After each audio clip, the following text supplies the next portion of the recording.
안녕하세요.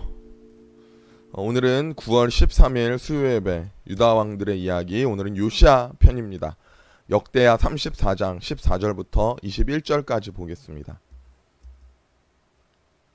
무리가 여호와의 전에 헌금할 돈을 꺼낼 때에 제사장 hil기야가 모세가 전한 여호와의 율법책을 발견하고 hil기야가 서기관 사반에게 말하여 이르되 내가 여호와의 전에서 율법책을 발견하였노라 하고 hil기야가 그 책을 사반에게 주매 사반이 책을 가지고 왕에게 나가서 복명하여 이르되 왕께서 종들에게 명하신 것을 종들이 다 준행하였나이다. 또 여호와의 전에서 발견한 돈을 쏟아서 감독자들과 일꾼들에게 주었나이다 하고 서기관 사반이 또 왕에게 아뢰어 이르되 제사장 hil기야가 내게 책을 주더이다 하고 사반이 왕 앞에서 그것을 읽음에 왕이 율법의 말씀을 듣자 곧 자기 옷을 찢더라. 왕이 hil기야와 사반의 아들 아히암과 미가의 아들 압돈과 서기관 사반과 왕의 시종 이사야에게 명령하여 이르되 너희는 가서 나와 및 이스라엘과 유다의 남은 자들을 위하여 이 발견한 책의 말씀에 대하여 여호와께 물으라. 우리 조상들이 여호와의 말씀을 지키지 아니하고 이 책에 기록된 모든 것을 준행하지 아니하였으므로 여호와께서 우리에게 쏟으신 진노가 크도다 하니라. 아멘. 우리는 배우며 살아갑니다. 일생이 배움의 연속이죠. 지금은 너무 배울 때가 또 많습니다. 학교에서 선생님에게 배웁니다. 교회 와서 우리 목사님에게 배우고 전사님들에게 배우고요. 또 우리 유튜브를 통해서도 많이 배웁니다. 요즘 너무 좋아요. 정보가 너무 많습니다. 검색하면 배울 수 있는 통로가 너무 많은 시대죠. 검색을 하면 뭐가 몸에 나쁘고 뭐가 좋은지 알 수 있습니다. 의학 지식도 우리는 검색을 통해 흔히 알 수 있고 유튜브를 통해 알 수 있습니다. 그런데 사실 전문 지식을 알려면 어떻게 해야 됩니까? 전문 서적을 봐야 전문 지식을 아는 거죠. 검색으로 유튜브로 사람에게 듣는 걸로는 한계가 있습니다. 우리가 검색으로 유튜브 영상으로 공부하면 문제가 뭐냐면 드러나는 결과는 알기가 좋아요. 이걸 먹으면 안 좋지. 이걸 먹으면 좋지. 이거는 이래서 하는 거지. 저건 저래서 하는 거지. 취미로 요리를 유튜브 보고 공부할 수는 있지만 그것으로 전문가가 될 수는 없습니다. 근본적인 원인을 알 수 없으니까요. 전문적으로는 한계가 있는 거예요. 그러니까 전문 지식을 알려면 전문 서적을 봐야 합니다. 자, 학교에서도 선생님에게 배울 때 사실 교과서가 제일 중요하다고 배우지 않습니까? 왜요? 가장 근본이 되는 책, 가장 기본이 되는 거이기 때문입니다. 이걸 공부해야 인정을 해주는 거예요. 내가 아무리 혼자서 컴퓨터로 유튜브로 검색해도 한계가 있습니다.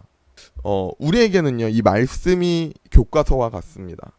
성경이 우리에겐 전문 서적입니다. 여러분, 이 말씀이 우리에게 정말 어떤 의미가 있습니까? 단순히 이스라엘의 역사입니까? 아니면 한 종교의 교리서입니까? 아닙니다. 이 말씀은 영원한 말씀입니다. 이 말씀은 나를 변화시키시는 하나님의 능력입니다. 이 말씀은 악한 세상에서 분별하게 하시는 하나님의 명령이죠. 또한 이 말씀은 지금 우리에게 오셔서 역사하고 계시는 성령의 증거입니다. 우리는 이 말씀으로 인해 더 나은 삶, 더 복된 삶, 더 행복한 삶을 누릴 수 있습니다. 우리는 이 말씀으로 인해 화평하고 거룩한 삶을 누리는 거예요. 여러분 믿으십니까? 오늘 본문은 유다의 15번째 왕 요시야입니다. 이 요시야가 율법서를 발견하는 부분이 오늘 본문의 내용이에요. 요시야가 오늘 이 율법서를 발견함으로 이 하나님의 말씀을 의지하여 어떤 삶을 살았는지 함께 나누고자 합니다. 요시야는 지난주에 나눈 대로 8살의 왕이 되고 30년간 통치합니다.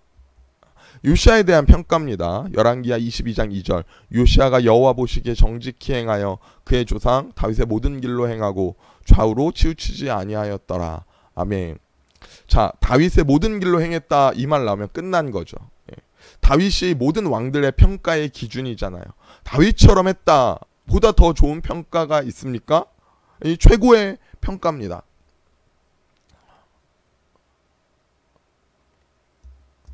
자, 요시야의 통치입니다. 요시아는 왕이 된 지 8년에 다윗 그의 조상 다윗의 하나님을 찾았습니다. 그리고 12년에 왕이 된 지 12년에 유다 온 전역에서 모든 전역에서 섬기던 바알과 아세라 태양 우상들을 다 제거합니다. 그리고 그 왕이 18년 된 후에는 온 유다와 베냐민과 예루살렘 주민에게 모은 헌금으로 성전을 수리합니다. 자, 온 유다와 온 예루살렘을 정결하게 하는 거예요. 사실 이거는 엄청난 거예요. 왜냐하면 므낫세가 이전에 55년을 통치했잖아요. 므낫세가 이전에 통치한 시간을 감안하면 이 요시아의 업적은 엄청난 거죠. 예. 이런 상황에서 요시아가 모든 우상을 제거하고 예루살렘을 정결케 했다. 모든 백성에게 헌금을 걷어 성전을 수리했다. 이 상황을 고려할 때에 훌륭한 거예요. 이미 세대가 바뀌어져 있으니까요. 이전에 히스기야 때의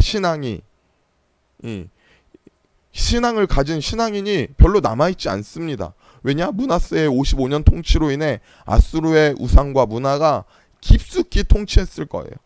깊숙이 침투했을 거예요.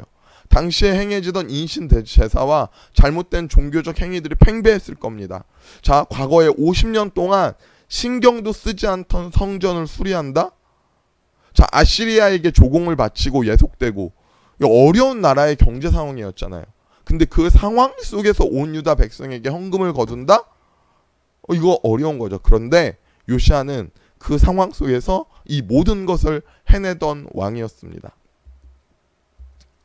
자, 이제 아수르는 내리막을 걷습니다. 이 요시아 시대부터 아수르의 시대가 내리막이에요. 612년 아수르가 바벨론에 의해 멸망을 당합니다. 요시아가 다스리던 게 608년까지 다스리니까 이제 아수르는 이 요시아 시대에 꺾이는 거예요. 이제 수많은 다른 나라들이 독립을 해나갑니다. 이스라엘도 아수르에게 독립을 해나가요. 예전에 잃었던 영토를 회복해 갑니다. 뭐 예전에 있었던 사마리아, 무깃도 이렇게 잃었던 영토들을 회복해 가요. 자, 이 요시아는요 정말 하나님이 보시기에 정직하게 좌로나 우로나 치우치지 않는 왕이었습니다. 우리가 생각해 볼 게 있어요. 요시아가 어떻게 이렇게 해나갈 수 있었을까요? 불가능한 것 아닙니까? 위에 므낫세가 앞에서 통치한 걸 생각해 볼 때 저는 불가능에 가깝다고 생각해요. 그런데 요시아가 이렇게 잘 해나갈 수 있었던 이유는 바로 이것입니다. 율법서의 발견. 이때 정말 드라마틱하게 율법서가 성전에서 발견되는 거예요. 하나님의 은혜가 요시아에게 있는 거예요. 이 율법서 때문에, 이 말씀 때문에 요시아는 하나님 앞에 온전히 서게 됩니다. 자, 오늘 본문 34장 14절입니다. 여호와의 전에 헌금한 돈을 꺼낼 때에 제사장 hil기야가 모세에게 전한 여호와의 율법책을 발견하고. 자, 생각해 보겠습니다. 57년간 아수르의 봉신국으로 악한 왕 아래서 유다가 초토화되었습니다. 누가 개혁하고 누가 바꿀 겁니까? 그런데 이 율법책을 발견한 게 계기가 되고, 이 율법책이 있음으로 말미암아 이 온 유다가 변화될 수 있었던 거죠. 저는 이렇게 생각합니다. 요시아의 위대함은 어떤 능력의 위대함이 아닙니다. 저는 발견된 말씀을 대하는 요시아의 태도가 요시아의 위대함이라고 생각해요. 우리 어떤 마음으로, 어떤 중심으로 이 요시아가 말씀을 대했는지 오늘 나누고 마치겠습니다. 첫 번째, 자복하고 회개하는 마음으로 이 말씀을 대했습니다. 오늘 본문 19절, 왕이 율법의 말씀을 듣자 곧 자기 옷을 찢더라. 요시아는 자기 옷을 찢으며 먼저 회개합니다. 나의 잘못, 유다의 범죄함을 고백합니다. 요시아는 이제껏 여호와 앞에 선을 행하던 왕이었습니다. 그런데 그가 말씀 앞에 다시 깨닫는 거예요. 내가 죄인이다. 하나님을 대합니다. 내가 죄인이고 우리 유다 민족이 범죄하였다고 고백하며 회개합니다. 33절, 이와 같이 요시아가 이스라엘 자손에게 속한 모든 땅에서 가증한 것들을 다 제하여 버리고 이스라엘 모든 사람으로 그들의 하나님 여호와를 섬기게 하였으므로 요시아가 사는 날에 백성이 그들의 조상들의 하나님 여호와께 복종하고 떠나지 아니하였더라. 아멘. 요시아만 그런 거 아니죠. 온 유다 민족이 범죄하였다고 고백하며 회개합니다. 모든 땅이 여호와 앞에 돌아오게 되는 역사가 있습니다. 자, 두 번째로 말씀을 대하는 태도, 여호와께 물으라. 요시아는 이 말씀 앞에 섭니다. 21절, 너희는 가서 나와 및 이스라엘과 유다의 남은 자들을 위하여 이 발견한 책의 말씀에 대하여 여호와께 물으라. 우리 조상들이 여호와의 말씀을 지키지 아니하고 이 책에 기록된 모든 것을 준행하지 아니하였으므로 여호와께서 우리에게 쏟으신 진노가 크도다 하니라. 아멘. 말씀을 대하면서 요시아는 글자 앞에 서는 게 아닙니다. 하나님 앞에 섭니다. 이 말씀이 어떻게 역사하냐? 하나님께 물음으로 온 민족이 하나님 앞에 나오는 거예요. 우리가 잘못된 것을 깨닫습니다. 이 말씀으로 말미암아 깨닫는 거죠. 하나님 앞에 섭니다. 이 말씀을 통해 하나님 앞에 서는 거예요. 이게 요시아가 말씀을 대하는 중심입니다. 마지막으로 세 번째, 유월절을 철저히 지킵니다. 역대하 35장 7절, 요시아가 그 모인 모든 일을 위하여 백성에게 자기 소유 양떼 중에서 어린 양과 어린 염소 3만 마리와 수소 3천 마리를 내어 유월절 제물로 주매. 자, 유월절을 지킵니다. 유월절의 의미는 무엇입니까? 하나님이 우리 이스라엘의 구원자 되신다는 의미입니다. 애굽에서 우리를 구원하신 여호와 하나님을 기억하고 기념하는 게 유월절이죠. 하나님이 구원자 되심을 다시 생각하고 이 말씀 율법책에 기록된 율법대로 유월절을 지키는 거예요. 심지어 어떻게요? 온 백성이 지키게 하는 것입니다. 왕이 자신의 소유를 백성에게 줍니다. 백성에게 겉어도 현찬을 파내 백성에게 줘요. 양 3만 마리, 소 3천 마리를 백성에게 내어줍니다. 요시아는 철저히 자신의 소유를 백성에게 주면서까지 구원자이신 하나님을 이 백성들이 기억하게 하고 말씀과 율법을 지켜가게 하기를 원했습니다.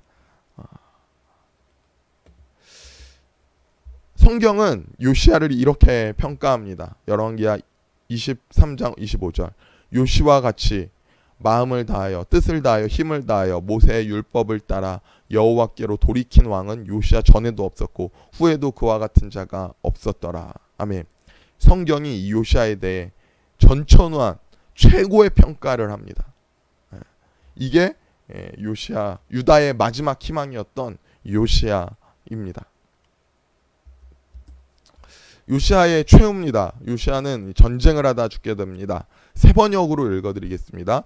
역대하 35장 29절, 그가 다스리고 있던 때에 이집트의 바로 느고 왕이 아시리아 왕을 도우려고 유프라테스 강 쪽으로 올라갔다. 요시아 왕이 그를 맞아 싸우려고 무깃도로 올라갔으나 바로 느고에게 죽고 말았다. 아멘. 요시아 왕이 39살 되었을 때에 애굽과 전쟁을 합니다. 왜냐하면 바벨론이 신흥 강국으로 떠오르는데 바벨론이 너무 강성해지면 안 되니까 애굽이 아수르를 도와주려고 해요. 그때 요시아는 이를 저지하기 위해 무깃도로 전쟁을 하러 갑니다. 그리고 이곳에서 죽게 됩니다. 유다의 마지막 희망 요시아가 죽게 됩니다. 이게 오늘까지 배웠던 요시아의 내용입니다. 말씀을 마치겠습니다. 우리에게 이 요시아를 보면서 우리가 본받아야 할 점이 무엇입니까? 우리는 말씀을 대하는 태도, 말씀 앞에 서는 우리의 모습을 돌아봐야 합니다. 하나님은 우리에게 계속 은혜를 주시고 계속 기회를 주십니다. 하지만 그럼에도 불구하고 계속 범죄하는 게 인간이죠. 우리가 말씀을 대할 때 하나님 앞에 서는 우리 됐으면 좋겠습니다. 우리가 말씀을 어떻게 생각하고 대합니까?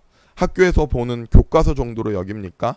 아니면 길 가다가 볼 수 있는 어떤 좋은 글귀로 여기시나요? 하나님의 말씀이라고는 하지만 그냥 집 책꽂이에 꽂아놓은 장식에 불과하진 않습니까?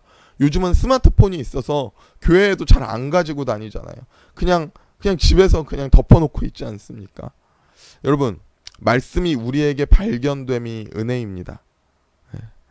절망의 상황에서도 성전에서 그 말씀이 발견될 때에 유다 땅에 희망이 생깁니다. 그리스도인의 위대함은 능력과 재능에 있지 않습니다. 바로 말씀을 대하는 그 태도가 결정하는 거예요. 그리스도인의 위대함은. 말씀을 대하는 태도가 그 사람의 신앙을 반영합니다. 말씀은 무지함 가운데에서 하나님의 뜻을 밝히십니다. 우리의 삶에 하나님의 말씀이 역사하기를 소원합니다. 기도하겠습니다. 사랑의 하나님, 감사합니다. 우리에게 말씀하시는 그 놀라운 하나님의 음성 듣게 하여 주시옵소서.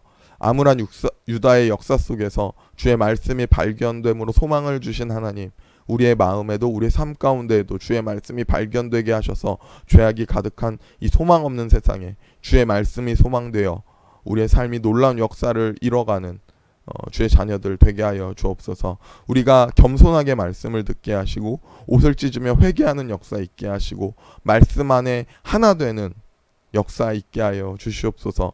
감사합니다. 예수님의 이름으로 기도드렸습니다. 아멘.